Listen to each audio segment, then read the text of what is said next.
अजय आलोक जी, अखिलेश यादव कह रहे हैं कि वो दिन दूर नहीं है जब इस सरकार से कोई सवाल ही नहीं पूछ पाएगा। और राहुल गांधी कोई एग्रीमेंट की बात कर रहे हैं, क्या है वो समझौता? स्पीकर से मिलने के बाद उन्होंने कहा कि जो एग्रीमेंट हुआ है उसके तहत जो वो बोलना चाहते हैं उन्हें बोलने दिया जाएगा और सुचारू रूप से संसद चलेगी मंगलवार से कल से। सही है क्या? अंजना जी, सदन है या मछली बाजार है कि सौदा होता है कि हम गए सौदा करने के लिए कि हाँ 80 रुपए, नहीं 60 रुपए में मुझे चाहिए, ठीक है तुम 70 रुपए में ले लो। ये राहुल गांधी ही बोल सकते हैं कि सरकार से एग्रीमेंट हो गया, समझौता हो गया, मैं जो बोलना चाहूंगा बोलूंगा।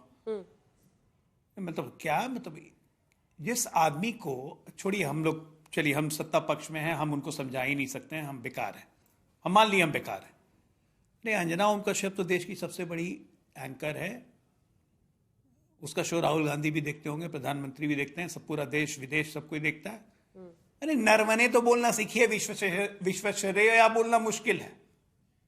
नरवने तो बोलना सीखिए, नरावने नरावने नरावने, नाम को भी खराब कर दिया। अरे उस शुद्धता पे जाइएगा तो कि आपको भी नरवणे बोलना पड़ेगा, वो मराठी नाम है। मैं तो नरवणे ही बोल रहा हूँ, नरवणे ही तो बोलना सीख लें, नरवणे ही बोलना सीख लें। टॉपिक पे आइए, टॉपिक पे आइए। टॉपिक पे यही है, टॉपिक पे ये कह रहे विपक्ष को आप लोग सवाल ही नहीं पूछने देते हैं। कौन सा सवाल विपक्ष नहीं पूछता है, चाहे सदन के अंदर हो चाहे सदन के बाहर हो। सुखदेव जी बैठे हुए हैं, इतने वरिष्ठ सांसद हैं और इनको संसदीय प्रणाली का सारा अनुभव है। अब सुखदेव जी भी जानते हैं कि अगर मान लीजिए इस तरह की एक जिद पकड़ के कोई अबोध बालक बैठ जाएगा, अबोध बालक मुझे कम लगता है, उदंड बालक बैठ जाएगा, तो संसद नहीं चलेगी तो नुकसान किसका है?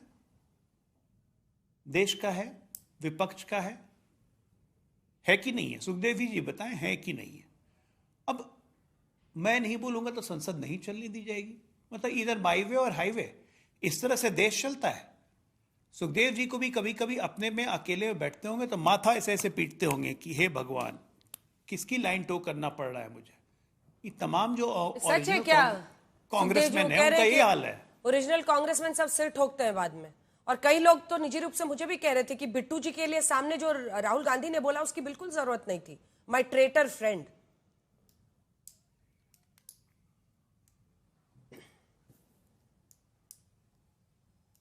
बोलिए बोलिए सुखदेव जी। ओ, आपकी आवाज नहीं है। हेलो, आवाज जा रही है मेरी? हाँ एकदम आ रही है सुखदेव जी। सुखदेव जी कह रहे हैं कि सारे पुराने कांग्रेसी खुद ही सत्ते में है कि राहुल जी एक ही किताब को लेकर अड़े हुए हैं और बजट पर चर्चा नहीं होने दे रहे हैं। बोलिए बोलिए। मैं अजय आलोक जी के बात सुन रहा था। पहली बात जिन्होंने उन शब्द का जो प्रयोग किया, अबोध और उदंड, एक राजनीतिक संस्कार के प्रतिकूल, मैं इसका प्रतिवाद करता हूं। दूसरी बात, कुर्सी की मर्यादा, जो बात कल अभी लगातार जो गतिरोध है, कुर्सी की मर्यादा तटस्थता से रहती है, कुर्सी की मर्यादा तटस्थता से रहती है, वरना सत्ता की परछाई लंबी होती है।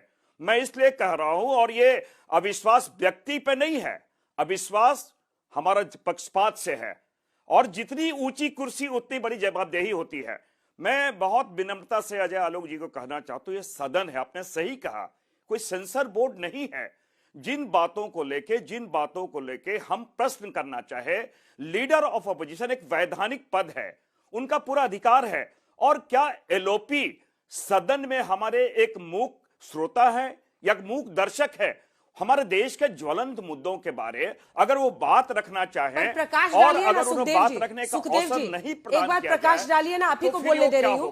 एक बार प्रकाश डालिए ना। राहुल गांधी कह रहे हैं कि एग्रीमेंट हुआ है स्पीकर के साथ, जिसमें मैं जो बोलना चाहता हूं मुझे बोलने दिया जाएगा और कल से संसद ठीक से चलेगी। क्या एग्रीमेंट हुआ है आप तो बताइए। क्या वाकई? एक सेकंड। अब अजय आलोक जी आप कहां, एक सेकंड, अजय आलोक जी आप कहां बैठे हैं कि इंडिया टुडे के मग से आप पी रहे हैं चाय? यहां का मग घर तो नहीं ले गए हैं? मैं एडवर्टीजमेंट कर रहा हूं इंडिया टुडे का। ये तो हमारा मग है। क्या आप अंजना जी, आपने सुनिए, आपने मजाक में ऐसी बात की है, भाजपा का संस्कार है क्या? आप अगर मजाक में कर रही है तो। मैं पूछ रही हूं कहां बैठे आपकी मग ले लिया आपने हमारा? मैं आपके शो में आने से लेट हो गया था तो मुझे नीचे ही आपके ऑफिस में बैठाया गया, स्टूडियो में नहीं आ पाया मैं। अच्छा, आप इसी कॉम्प्लेक्स में हैं, ठीक है। फिर तो मैं 2 सेकंड को हैरान हो गई। मुझे लगा यहाँ भी पक्षपात हो रहा है क्या, यहाँ भी पक्षपात हो रहा है क्या? देखिए गुरुजी, इस तरह के आरोप मत लगाइए। बोलिए सांसद जी, वापस आ रही हूँ। क्या अग्रीमेंट हुआ है सर? कोई अग्रीमेंट हुआ है क्या स्पीकर साहब के साथ? नहीं, एग्रीमेंट नहीं। देखिए, जब भी देखिए एक हेलो जब बिजनेस एडवाइजरी कमेटी की मीटिंग होती है तो उसमें बातें होती है, सहमति के बिंदु आते हैं। इसको हम इक्विलिब्रियम पॉइंट भी कर सकते हैं। आपस में एक चर्चा होती है कि भाई अगर हमारे जो सदस्य हैं जिनको आपने निलंबित किया, कुछ सुरक्षा के कारण किसी महिलाओं सांसद डरे हुए, बहुत सारी बातें हैं। और एलओपी, मैं समझता हूं एलओपी जिन बातों को रखना चाहते हैं, राष्ट्रपति के अभिभाषण में जिन बातों को रखना चाहते थे, जो बातें आई है, जो भी लगातार चाहे ट्रेड डील की बातें हो, अभिभाषण की बातें हो, बजट की बातें, एलओपी का अधिकार है। और वो टर्म या वो शब्द नहीं बोलेंगे ना जो आसन या जो सत्ता बोलेगी। एलओपी तो जनता की आवाज जो है उन बातों को रखना चाहेंगे। तो ये एग्रीमेंट का मतलब एक सहमति होती है, आपस में सहमति होती है कि कल हम अगर इन बातों का आप हमें बोलने, जनता की आवाज को उठाने देंगे तो निश्चित रूप से सदन चलेगा। और सदन है, यह चर्चा का विषय होना चाहिए। सदन मूक रह के लोकतंत्र को कैसे मजबूत बनेगी, कैसे मजबूत बनेगी, कैसे संसदीय परंपरा को आप मजबूत करेंगे? विपक्ष को बोलने नहीं दे रहे हैं। सुखदेव जी को मैं बहुत इज्जत करता हूं और बहुत लर्नेड आदमी हैं, और मैं पहले ही कह चुका हूं, इतने बार के सांसद हैं। सुखदेव जी भी जानते हैं कि लोकतांत्रिक मूल्यों की, लोकतांत्रिक व्यवस्थाओं की रक्षा करने वाला ही सही मायनों में लोकतांत्रिक मूल्यों को समझता है। तो सुखदेव जी पहली संसद बनी 1951 में, 28 साल लगे एलओपी का पद डिसाइड करने में। हम तो नहीं थे, ना भाजपा थी, ना जनसंघ थी, कुछ नहीं था। आप लोग क्यों नहीं एलओपी का कोई पद निकाल पाए 1977 तक, जब तक दूसरी सरकार नहीं आई, जनता सरकार, जिसमें भारतीय जनता पार्टी भी शामिल थी। अरे 25 में आइए ना अजय आलोक। नहीं, एलओपी भी हमने बनाया। मैं इनके लोकतांत्रिक मूल्यों और संस्कारों के बारे में बता रहा हूं, वो ये बात मानेंगे क्योंकि ये प्रूवन फैक्ट है। अब आज की तारीख में एक एलओपी से, जैसे मैं सुखदेव भगत एक सांसद से उम्मीद करता हूं कि वो संसद की नियमावली को पूरी ऊपर से नीचे तक जानते हैं, और सुखदेव भगत भी मानेंगे कि जितना वो जानते हैं उससे 10 गुना ज्यादा लीडर ऑफ अपोजिशन को जानना चाहिए या नहीं जानना चाहिए। तो ऐसी किताब जो ना कभी प्रकाशित हुई, ना किसी ने पढ़ी, ना किसी ने देखी, उस किताब के मुद्दे पे पूरे संसद को उलझा के रख देना। एक बार हम अपने दर्शकों को दिखाना चाहते हैं, एक बार कुछ एजेंडा है नहीं है, वो कैसे कहेंगे? आप अपने नेता के खिलाफ वो बोलेंगे? आप भी गजब कर रहे हैं। मतलब बार बार उनको बड़े अच्छे हैं, बड़े महान है सुखदेव जी कह के आपको नेता के खिलाफ भड़का रहे हैं। अनुराग भदौरिया जी, हम कुछ देर में नंबर जरा दिखाएंगे कि कितना पैसा टैक्स पेयर का आप लोग बर्बाद करते हैं पार्लियामेंट न चलने देकर। मतलब आप सोचिए कि औसतन जो हम लोग पैसा खर्च कर रहे हैं, मतलब लगभग 9 करोड़ 19 लाख करदाता है इस देश में, और 8 दिनों में लोकसभा राज्यसभा में जानते हैं कितना पैसा बर्बाद हुआ है? कुल मिलाकर 43 करोड़ 30 लाख रुपया। हर टैक्स पेयर का पैसा बर्बाद हो रहा है, मेरा भी हो रहा है। सांसदों की तनख्वाह भी हम ही लोगों के पैसे से जाती है, टैक्स पेयर के पैसे से। क्यों भाई? जाना है वहां पर 2-3 अपना बाइटें देनी है, निकल जाना है। और एक सेकंड, जनरल नरवणे की ही किताब पर बहस होगी तभी बजट सेशन पर आगे बढ़ेगी संसद। ये कौन सी शर्त हो गई? देखिए, सबसे पहली बात तो ये आपने एकदम सही आईना दिखाया भारतीय जनता पार्टी को। आपको भी दिखाया है, सबको दिखाया है। अगर दूर की नजर कमजोर हो तो चश्मा लगा के देख लेना चाहिए। नहीं, आपने सरकार को दिखाया, क्योंकि सदन चलाने की जिम्मेदारी सरकार की होती है। उनकी जिम्मेदारी होती है कि सदन कैसे चलेगा और सदन का कितना पैसा बर्बाद हो रहा है। 1 घंटे में 1.5 करोड़ रुपया जो खर्च होता है सदन का, ये हमारा आपका पैसा है और भारतीय जनता पार्टी की सरकार में बर्बाद हो रहा है। इनकी जिम्मेदारी लेनी चाहिए। दूसरी बात, आपने अभी संसदीय मंत्री का एक वक्तव्य सुनाया। उन्होंने क्या बोला कि चर्चा नहीं होने से विपक्ष का नुकसान हो रहा है। मंत्री जी, विपक्ष का नहीं, संसदीय परंपराओं का नुकसान हो रहा है। संसद की आत्मा को चोट पहुंच रही है।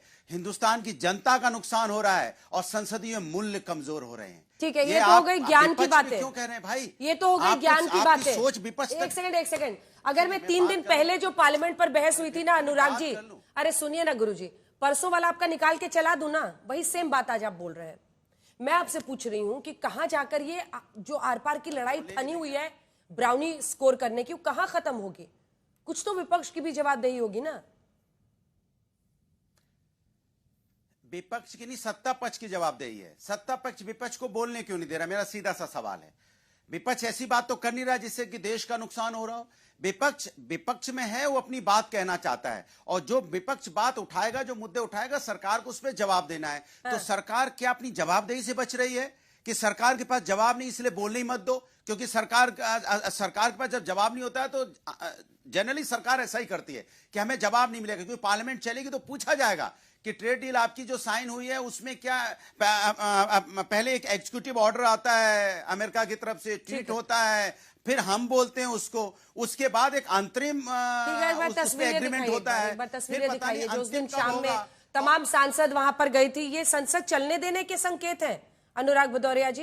ये जो कांग्रेस पार्टी की तमाम सांसद वहां पर पहुंच गई थी तख्ते लेकर, जिसकी मनाही है, पार्लियामेंट के अंदर का वीडियो, जो तख्तियां लेकर पहुंच गई थी। अरे सर, आप मत कीजिए सर, जो मैं सवाल पूछ रही हूँ उसको सुनिए ना। नहीं, ये भी विजुअल नहीं, पहले वीडियो सही चलने दीजिए, फिर सवाल का जवाब दे रहा हूँ। आप बताइए, ये संसद चलने देने का संकेत है? तो जवाब कहां से? अब मैं जवाब दे रहा हूँ। तख्तियां लेके जाने की इजाजत है क्या? देखिए, सवाल यह है कि जब विपक्ष का नेता खड़ो, अरे बोलने नहीं देंगे आप, हो गया ना, मैं जवाब दे दूं ना। आपसे मैं पूछना चाहता हूं, और भारतीय जनता पार्टी के प्रवक्ता महोदय यहां बैठे हुए हैं जो आपका कप पकड़े, मैं इनसे पूछना चाह रहा हूं कि इनसे पूछिए कि क्या विपक्ष के नेता को बोलने क्यों नहीं दिया उन्होंने? 3 लाइन नहीं बोलने दे रहे आप, एक शब्द नहीं बोलने दे रहे आप, और आप चाहते हैं कि पार्लियामेंट चलती रहेगी और आप विपक्ष के नेता को बोलने नहीं देंगे। सत्ता पक्ष का जो मन आएगा अब यहां पे आके बोल के चला जाएगा, और विपक्ष का जब बोलने का सवाल पूछने का समय आएगा तो आप बोलने नहीं देंगे। किसकी जिम्मेदारी है बताइए? आप, मैं गलत बताइए आप, विपक्ष के नेता को किसने नहीं बोलने दिया?